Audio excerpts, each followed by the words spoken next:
I am safe. I am enhanced. I am supported. All is well. Welcome and thank you again for joining me for another episode of Try on Thriving. Today, we're going to look at a Thrive plan that was submitted by a CEO. And we're just going to go and kind of dig deep into the responses that was put down here. Okay. Just to let you know, I'm Erica Kesse, a love force with mysterious wisdom, celebrating life. And I created the Thrive plan as a way to help us to move from our survivor mind into a thriving mind. How do you do that? You must be very aware of yourself and how conflict shows up for you, and then use an operating system, which means that you go into soothing yourself and coping. So then you can have people that are there for you, who support you, and can take ownership of your well-being with you. All right. So, um, a lot of CEOs, and I'll say, let me give you the percentage. 55% of CEOs are experiencing mental health concerns. And those same CEOs are leading teams. Those same CEOs are out here putting themselves out and their brand, their personal brands, and their business brands.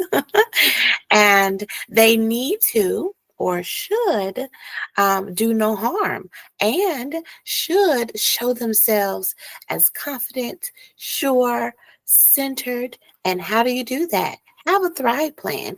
So I am just going to go and look at a Thrive plan that was submitted. And this is what you're going to get on Try on Thriving. You're going to get an interview from a CEO that's come on and that has completed the Thrive plan.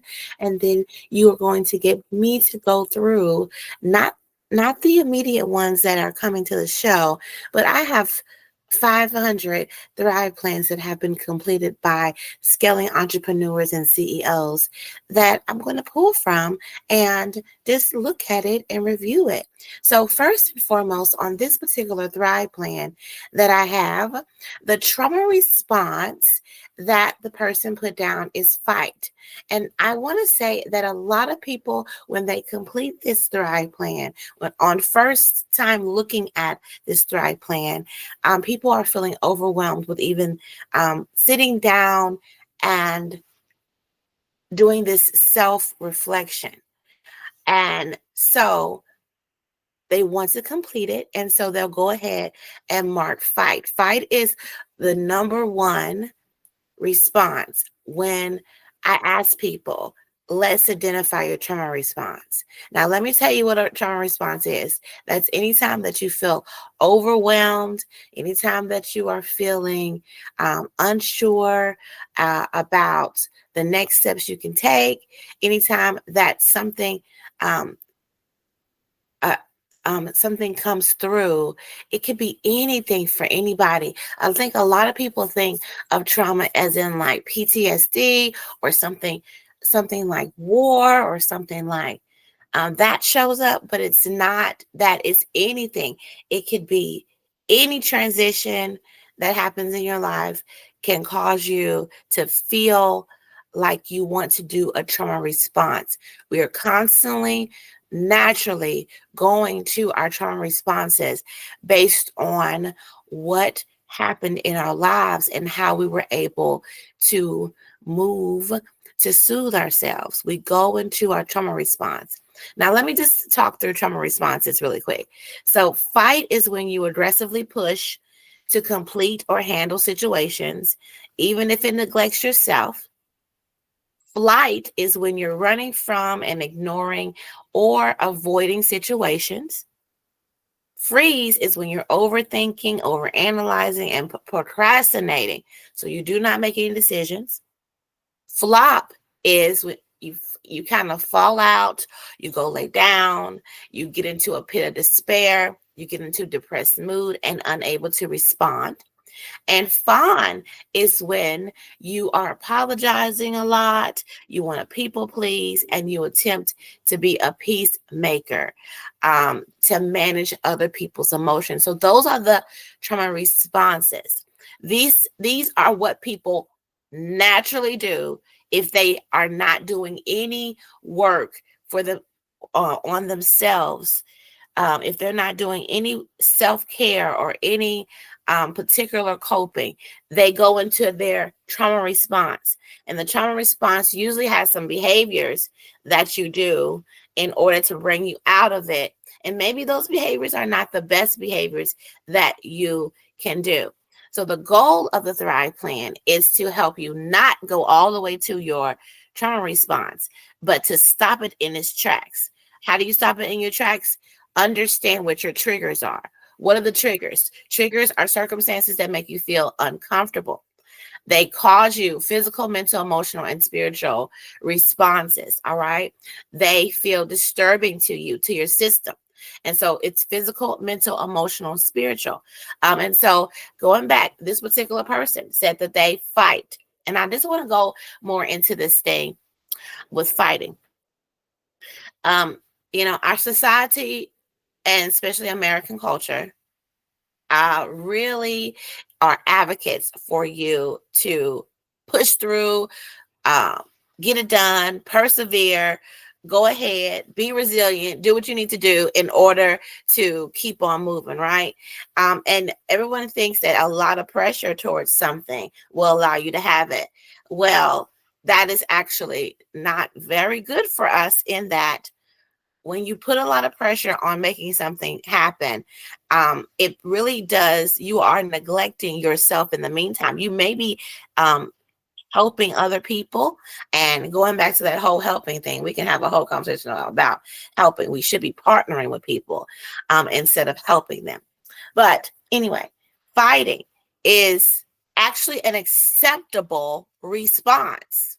Yes, it's an acceptable response because you're still doing things, right? People start looking, and also fawning is a very acceptable response because, of course, people want you to please them.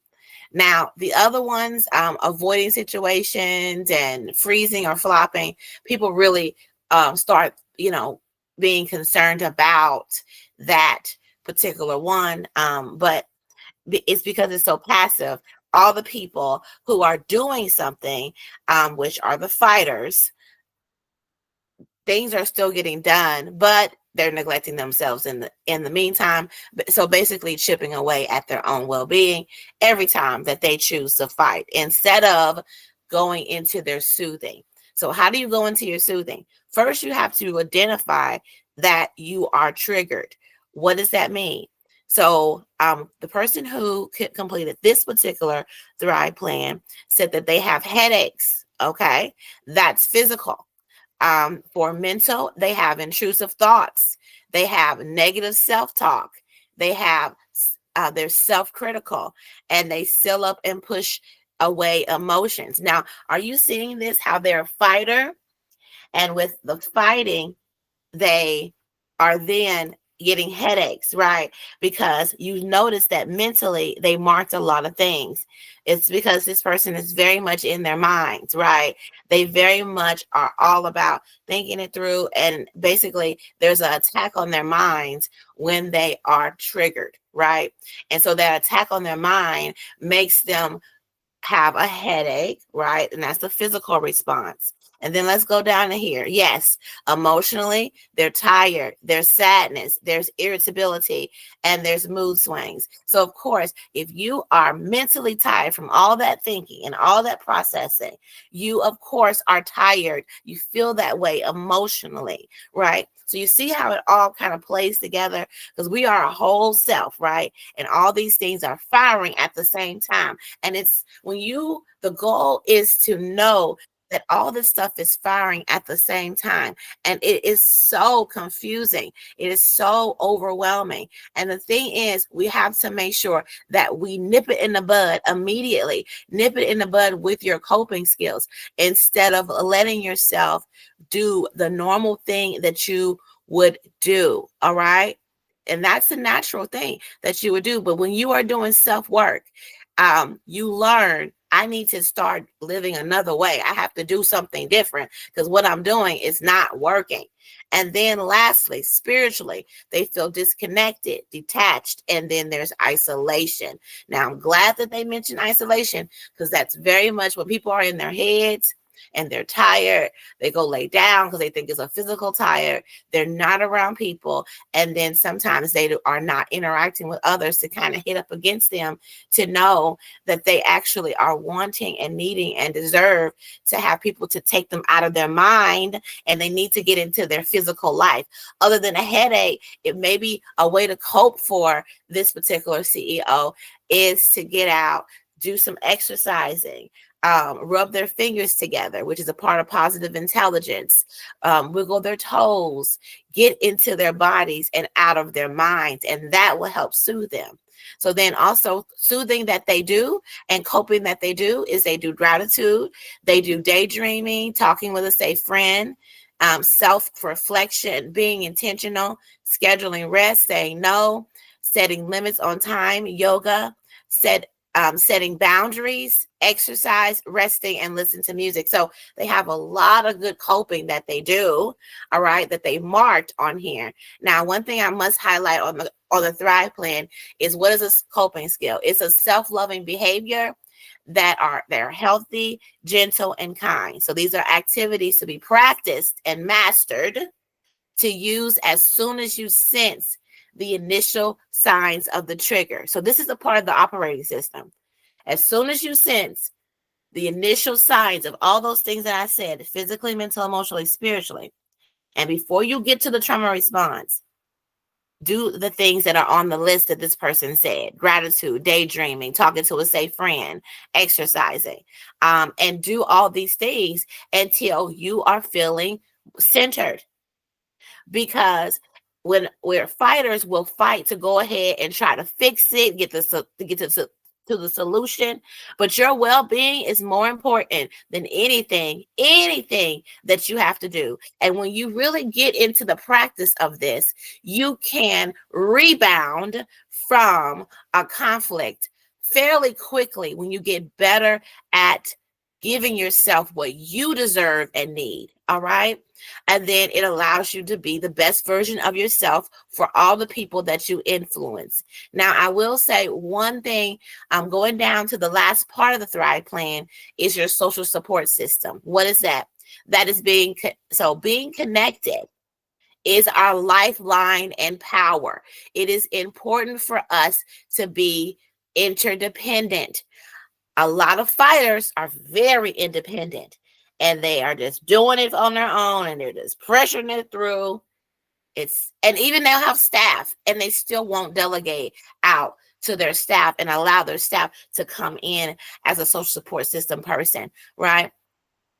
So this particular person with their Thrive Plan put down one person, and it is a relative.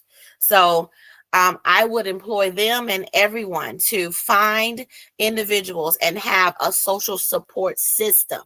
What is a social support system? It has to be more than one person. You have to have, because you should not burden one person with all of the things that we're needing to have happen. It's better because that person could be going through themselves with their own, you know, triggers and trauma and conflict, right? So you need to have some people around you. So something that I saw earlier, I saw this, and I don't know where it comes from, but I want to share with you is it was a guy talking about what his grandmother told him and how with the hand, right? The hand, you're the thumb of the hand, right? You can cover about 3 to 4 people, right? Okay, you can cover 3 to 4 people. But how many people can cover you? right? But you need people to cover you as well as you covering people, right? So basically, we only need about 3 to 4 people that are our people, but you cannot have just one because that person is going to be overused. And then I hear all the time from people, oh, I don't want to burden them. So then you go, what you do, isolate according to this Thrive plan. And the thing is, it's not, it doesn't allow you to truly be the best version of yourself, and to just give yourself love and honor and support if you are not willing to ask for the support, the connection, and proactively be intentional about individuals that could be your social support system people. Now, one thing I want to mention here is, what does a social support system person do? They are responsible for reminding you of your coping skills. So when you reach out to them because you're in distress and you're in conflict and you're having a hard time coping, and they're speaking to a safe friend is a way that you cope. What they do is say, okay, yes, and they hear you out, right? And they're quiet and hear you out, but then they bring you back to your coping. They'll say something like, have you done yoga today? Um, have you set some boundaries around that? Have you done any self-reflection on that? Can we just kind of process through? Well, this particular person actually is an overthinker. So it probably would be best to do some exercising, yoga, something for them physically. What about, oh, this person likes to listen to music. So doing one of those things with that person. So they're responsible for reminding them of their coping, doing the coping with them in the moment because that person has come. Because the goal is to get us out of that. We don't need to keep our hands on the hot stove. We need to take our hands off of it and soothe. And that whole idea came from me being a positive intelligence coach. We talk about making sure we take our hand off the hot eye of the stove and not just sit and let that be, but go ahead and take our hands off and soothe ourselves. And then also, that person is supposed to hold you accountable to healthy life-bringing behavior. So if you go to a person and when you're in conflict and they're there and they support you and they take you back to your coping, they should also check in with you for the next couple of days. And maybe even you all have a consistent time that you interact with each other, are intentional about interacting with each other to just check in on your well-being. So that's a social support system person. The Thrive Plan is my tool that I have used with, first it was counseling clients, and then as I have evolved into working a lot with scaling entrepreneurs and CEOs, I use this, and it allows them to have a thriving business because they are themselves are thriving and they have a system and plan around doing that.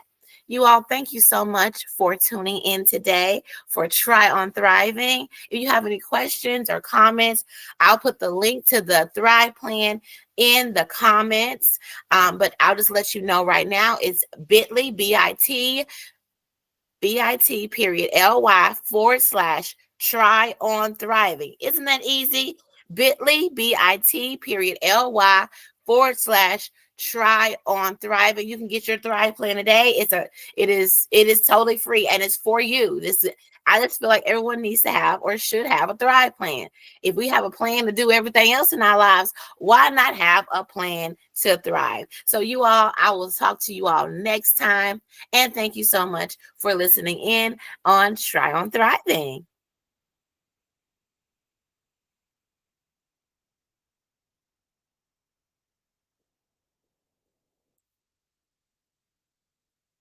I